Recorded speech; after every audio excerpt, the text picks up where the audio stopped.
Good morning, everybody. This is Diggs. It's another beautiful day out here in the Pacific Northwest, and today we're going to talk about the new upcoming familiar Zaboon, what he does, how powerful he is, and what we can expect from him. So let's go ahead and dig in. Zaboon is a standard rare plus water familiar. So he is going to be attack based, and you can see that he has the standard stats that you would expect. He is a pufferfish, which is going to make him very cute, and he is also a very powerful water-based familiar. He's going to pair very well with Suryu.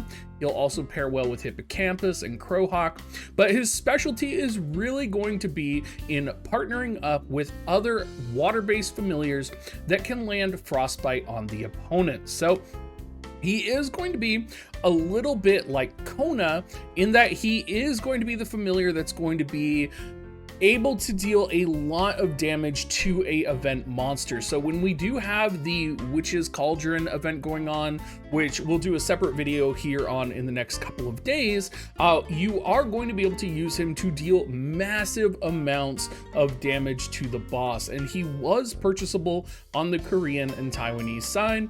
So you can expect that he's going to be just like Kona in that if you do want to actually rank in content, if you are going to want to clear content, you will need him for this event, and particularly if you are wanting to try and place into top 10 or to do this event with relative ease at all.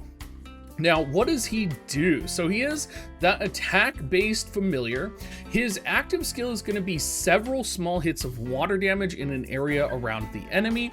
It's going to be boosted against frozen enemies, and it will reduce enemy movement speed by a small amount. So it's going to be a very powerful ability.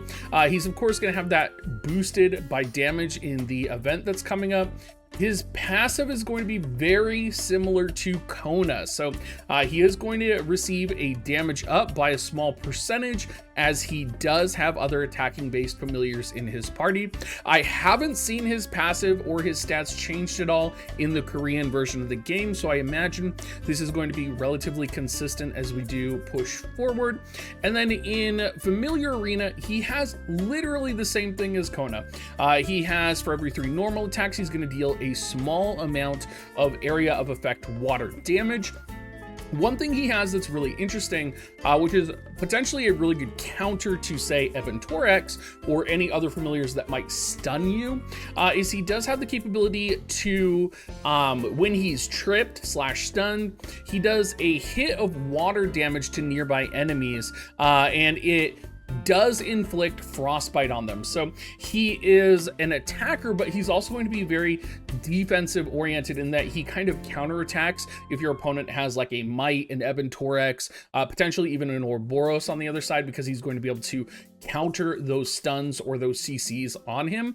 So he will be really powerful in that regard. Now, we are pulling most of this information from both the Korean YouTube video as well as the Nino Kuni Hub, for those of you familiar with it. They have a brief summary of kind of the PvE capability and the PvP capability. It's cited as being best in an attack focused team, so of course that's Suryu, probably Crowhawk as well. Hippocampus, you know, is going to be good more for PvP, I think, than actually PvE.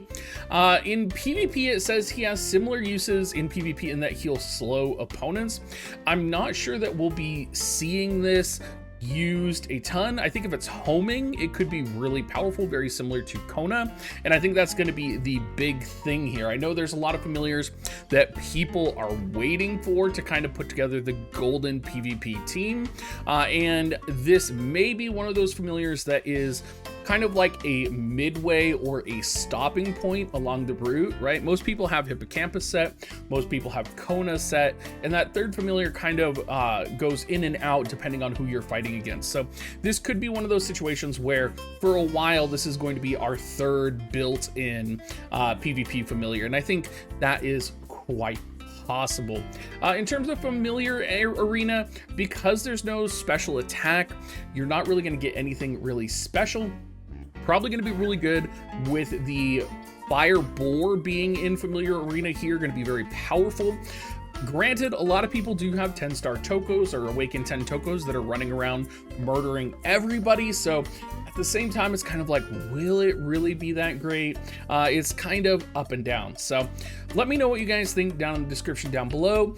Hopefully this is going to be the familiar that comes out. It would really change things up if they rolled out a different familiar for the Witches event. That would really change things. Like, that would be wild. So thank you so much, everybody. Again, thank you so much for all the support. Thanks for the comments, and I will talk to you guys next time.